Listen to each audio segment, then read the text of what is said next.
Nehru market येथे कपडा मार्केटला लागली भीषण आग। लागून असलेल्या 8 दुकानांपैकी 6 दुकान आगीच्या लपाट्यात, 4 दुकानातील माल जळून खाक।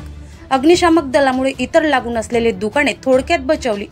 नगर परिषदेच्या अग्निशामक दलाने इतर दुकाने वाचवण्यास कसोटीने घेतली मदत। आर्वी येथे नेहरू मार्केट येथील सकाळी 9 वाजताच्या दरम्यान काही दुकानदार दुकान उघडण्याकरिता आले असता काही कपड्यांच्या दुकानातून धूर निघत असल्याचे दिसत होते। तसेच परिसरातील सर्व दुकानदारांना सूचना देऊन दुकानदारांना बोलावून माल काढण्याचा प्रयत्न केला, परंतु आगीने आतून चांगलीच पेट घेतल्याने चांगलीच खळबळ उडाली। नेहरू मार्केटमध्ये कपड्याच्या दुकानांना आग लागल्याची माहिती नगर परिषद अग्निशामक दलाला देण्यात आली होती। तसेच आर्वी येथील अग्निशामक दलाच्या दोन्ही गाड्या प्राचारण करून ही आग विझवण्याचे काम सुरू केले, तरी सुद्धा आग आटोक्यात येत नसल्याने आष्टी व पुलगाव येथील अग्निशामक दलाच्या गाड्या बोलावून आगीला आटोक्यात आणण्यात आले।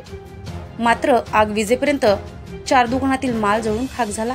यामध्ये रवी लालवाणी यांचा पांठेला आणि डेली नीड्सचे दुकान, घनश्याम लालवाणी यांचे लक्ष्मी बुक डेपो, ॲडव्होकेट गुरु सिंघानिये यांचे ऑफिस, रजा मेन्सवेअर यांच्या दुकानातील फर्निचरसह माल जळाल्याने लाखोचे मोठ्या प्रमाणात नुकसान झाले।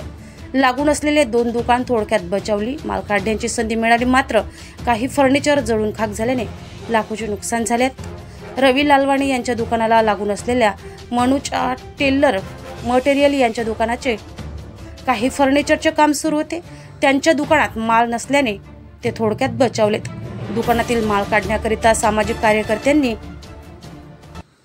दिलाय सामाजिक बांधिलकीतून मदतीचा हात। यावेळी आर्वीचे ठाणेदार सतीश डेहणकर व नगर परिषद मुख्याधिकारी डॉक्टर किरण सुकलवाड यांच्या मार्गदर्शनात सर्व कर्मचाऱ्यांनी अग्निशामक दल व इतर यंत्रणेच्या माध्यमातून मदत करून इतर दुकानदारांना वाचवण्यास सहकार्य केले।